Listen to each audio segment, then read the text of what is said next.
আমার প্রিয় ছাত্রছাত্রীবৃন্দ, বিদ্যাসাগর ইউনিভার্সিটির অন্তর্গত বিভিন্ন কলেজে যে সমস্ত ছাত্রছাত্রী সেকেন্ড সেমিস্টারে পড়াশোনা করছো এবং তোমাদের এডুকেশান মেজর পেপার রয়েছে মাল্টিডিসিপ্লিনারি কোর্স হিসাবে, তোমাদের A1 বা B1 হিসাবে তোমাদের এডুকেশান মেজর রয়েছে, তোমাদের জন্য এই ভিডিওটি। অর্থাৎ যাদের মাল্টিডিসিপ্লিনারি মেজর কোর্স এডুকেশান রয়েছে অথবা জেনারেল কোর্স এডুকেশান রয়েছে, তোমাদের জন্য এই ভিডিওটি। দেখো, ফাউন্ডেশন অফ এডুকেশান তোমাদের সিলেবাসের শিরোনামে রয়েছে। তোমাদের এখানে কোর্স কোড দেওয়া রয়েছে। তোমাদের 5 ও 10 মার্কের প্রশ্নের সাজেশন উপস্থাপন করব। এখানে কোশ্চেনের প্যাটার্ন কেমন হবে সেটিও এখানে দেওয়া রয়েছে। সিলেবাসে কি রয়েছে সেটি দেখে নাও। তোমরা যদি এই সিলেবাস অনুযায়ী প্রশ্ন উত্তরের PDF কপি সংগ্রহ করতে চাও 250 টাকা পেমেন্ট করতে হবে। শর্ট প্রশ্ন, বড় প্রশ্ন কমপ্লিট উত্তর সহ পেয়ে যাবে। এর বাইরে কিছু পড়তে হবে না, পরীক্ষায় 100% পাউন্ড পাবে। তাই যদি তোমরা নোট সংগ্রহ করতে চাও আজই নিচে দেওয়া হোয়াটসঅ্যাপ নম্বরে যোগাযোগ করো। এটাই PhonePe, Google pay, Paytm number. এই নাম্বারেই তোমাদের পেমেন্ট করতে হবে এবং পেমেন্টের অরিজিনাল রিসিপ্ট কপিটি আমাদের এই হোয়াটসঅ্যাপ নাম্বারে শেয়ার করতে হবে এবং লিখে দিতে হবে Vidyasagar university second semester multidisciplinary major course education. তাহলেই তোমাদের প্রশ্ন উত্তরের PDF কপি পাঠিয়ে দেওয়া হবে। তোমাদের কোনো চিন্তা নেই, এইগুলো পড়লে পরীক্ষায় 100% কমন পাবে। দেখো, শিক্ষার ধারণা ইউনিট 1-এ রয়েছে। শিক্ষার ধারণা থেকে তোমাদের পড়তে হবে সংকীর্ণ ব্যাপক অর্থে শিক্ষার ধারণা। B অংশে রয়েছে বিজ্ঞান ও শিল্পকলা হিসাবে প্রক্রিয়া ও পণ্য হিসাবে শিক্ষা। এরপরে C অংশে রয়েছে শিক্ষার অর্থ, প্রকৃতি, পরিধি, শিক্ষার লক্ষ্য, ব্যক্তিতান্ত্রিক লক্ষ্য, সমাজতান্ত্রিক লক্ষ্য, বৃত্তিমূলক ও গণতান্ত্রিক লক্ষ্য সম্পর্কে তোমাদের পড়তে হবে। এরপরে তোমাদের পড়তে হবে ডেলর কমিশনের বিশেষ উল্লেখ সহ আধুনিক শিক্ষার লক্ষ্য। ইউনিট 2-এ তোমাদের পড়তে হবে শিক্ষার উপাদান, শিশু বা শিক্ষার্থীর উপরে বংশগতি ও পরিবেশের প্রভাব। এরপরে B অধ্যায় তোমাদের পড়তে হবে একজন ভালো শিক্ষকের গুণাবলী ও কর্তব্য। C অংশের পড়তে হবে পাঠ্যক্রমের ধারণা, প্রকার, সহ পাঠক্রমিক কার্যাবলীর অর্থ, মূল্যবোধ ও তাৎপর্য। তারপরে D অংশে পড়তে হবে শিক্ষা প্রতিষ্ঠান, প্রথাগত, অপ্রথাগত বা অনানুষ্ঠানিক, প্রথাগত বা আনুষ্ঠানিক ও অনিয়ন্ত্রিত শিক্ষার মধ্যে আন্তঃসম্পর্ক। ইউনিট 3-তে তোমাদের পড়তে হবে শিক্ষার সংস্থা, বাড়ি বা পরিবার, বিদ্যালয়, রাজ্য, গণমাধ্যম, টেলিভিশন, রেডিও, সিনেমা, সংবাদপত্র। এরপরে তোমাদের পড়তে হবে ইউনিট 4-এ শিক্ষায় শিশুকেন্দ্রিকতা ও খেলার ধরন। শিক্ষায় শিশুকেন্দ্রিকতার ধরন। B এর পড়তে হবে তোমাদের শিক্ষায় শিশুকেন্দ্রিকতার বৈশিষ্ট্য, তাৎপর্য। C অংশ পড়তে হবে খেলা এবং কাজের ধারণা, শিক্ষায় খেলা পদ্ধতির বৈশিষ্ট্য। এরপরে D অংশে তোমাদের পড়তে হবে কিন্ডারগার্টেন, মন্তেশ্বরী ও প্রকল্প পদ্ধতি। এই ছিল তোমাদের সিলেবাস। এই সিলেবাস অনুযায়ী প্রশ্ন উত্তরের PDF কপি পেয়ে যাবে। 250 টাকা পেমেন্ট করতে হবে। শর্ট প্রশ্ন, বড় প্রশ্ন কমপ্লিট উত্তর সহ পেয়ে যাবে। তোমরা যদি সংগ্রহ করতে চাও নিচে দেওয়া হোয়াটসঅ্যাপ নম্বরে যোগাযোগ করো এবং তোমরা যদি নোট সংগ্রহ করতে চাও তাহলে Vidyasagar university second semester multidisciplinary education major বলে তোমরা মেসেজ করো, তাহলে তোমাদের 250 টাকা পেমেন্ট করতে বলা হবে। পেমেন্ট করে রিসিপ্ট কপি আমাদের এই হোয়াটসঅ্যাপ নাম্বারে পাঠিয়ে দেবে, তাহলে তোমাদের প্রশ্ন উত্তরের PDF কপি পাঠিয়ে দেওয়া হবে। দেখো, 5 ও 10 মার্কের প্রশ্নের সাজেশন 2025 ইউনিট 1 শিক্ষার ধারণা থেকে তোমাদের প্রশ্ন। 1 নম্বর প্রশ্ন, শিক্ষার প্রকৃতি ও পরিধি, শিক্ষার কার্যাবলী সম্পর্কে লেখো অথবা শিক্ষার অর্থ, প্রকৃতি বা বৈশিষ্ট্য, পরিধি সম্পর্কে আলোচনা করো। ব্যক্তি ও সমাজের প্রতি শিক্ষার কার্যাবলী ও ভূমিকা সম্পর্কে আলোচনা করো। এরপরে ব্যাপক অর্থে শিক্ষার ধারণা সম্পর্কে বিবৃত করো। শিক্ষার প্রকৃতি ও পরিধি সম্পর্কে আলোচনা করো। 2 নম্বর প্রশ্ন, শিক্ষার বলতে কি বোঝো? শিক্ষার সংকীর্ণ ও ব্যাপক ধারণাটির মধ্যে পার্থক্য লেখো বা বিস্তৃত ধারণার মধ্যে পার্থক্য লেখো। 3 নম্বর প্রশ্ন, সংকীর্ণ ব্যাপক অর্থে শিক্ষা কি?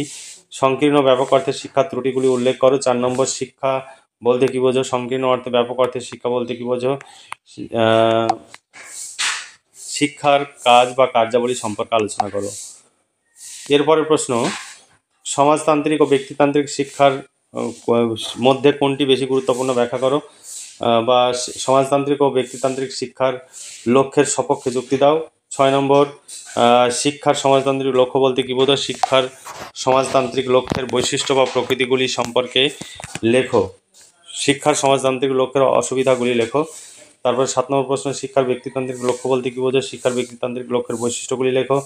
শিক্ষার সমাজতান্ত্রিক লক্ষ্য থেকে এটি কিভাবে আলাদা? এরপরের প্রশ্ন, শিক্ষার ব্যক্তিতান্ত্রিক ও সমাজতান্ত্রিক লক্ষ্যের সমন্বয়ের পক্ষে যুক্তি সহ আলোচনা করো। ব্যক্তিতান্ত্রিক ও সমাজতান্ত্রিক শিক্ষার অসুবিধাগুলি লেখো। এরপরে তোমাদের ডেলর কমিশন থেকে প্রশ্ন, ডেলোর কমিশন অনুযায়ী শিক্ষার লক্ষ্য সম্পর্কে আলোচনা করো বা শিক্ষার 4টি স্তম্ভ সম্পর্কে সংক্ষেপে আলোচনা করো। টিকা লেখো, এইভাবেও প্রশ্ন আসতে পারে। জানার জন্য শিক্ষা, কর্মের জন্য শিক্ষা, একত্রে বসবাসের জন্য শিক্ষা, হওয়ার জন্য শিক্ষা। ডেলোর কমিশনের এই 4টি স্তম্ভ তোমরা পড়ে রাখবে, এগুলোর উত্তর লিখে দেওয়া রয়েছে। তারপরে শিক্ষার উপাদান, দেখো শিক্ষার বিভিন্ন উপাদান কি, কিভাবে তারা একে অপরের সাথে অন্তঃসম্পর্কিত, কোনটি সবচেয়ে বেশি গুরুত্বপূর্ণ এবং কেন।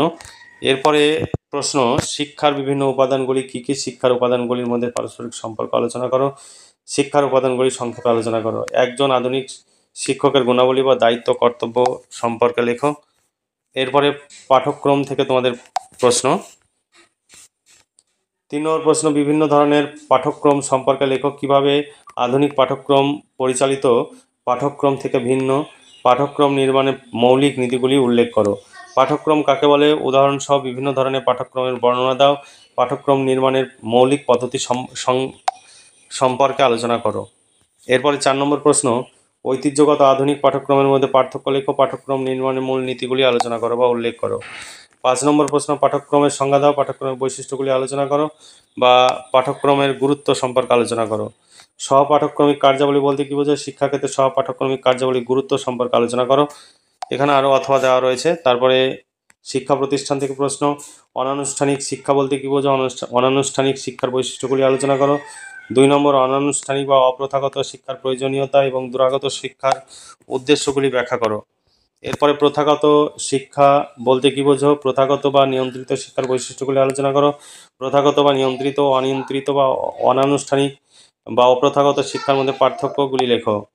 এরপরে ইউনিট 3 থেকে তোমাদের প্রশ্ন, শিক্ষার সংস্থা থেকে 1 নম্বর প্রশ্ন, শিক্ষার সংস্থা হিসাবে বিদ্যালয় পরিবারের ভূমিকা আলোচনা করো। তারপর আধুনিক শিক্ষার সংস্থা হিসাবে গণমাধ্যমের ভূমিকা আলোচনা করো। তারপর প্রশ্ন, বিদ্যালয়ের লক্ষ্য ও কার্যাবলী সম্পর্কে আলোচনা করো। তারপর বিদ্যালয়ের সমাজের ক্ষুদ্র সংস্করণ হিসাবে গড়ে তোলার উপায়গুলি লেখো। এই সমস্ত প্রশ্নের উত্তর পেয়ে যাবে। 250 টাকা পেমেন্ট করতে হবে। শর্ট প্রশ্ন, বড় প্রশ্ন কমপ্লিট উত্তর সহ পেয়ে যাবে।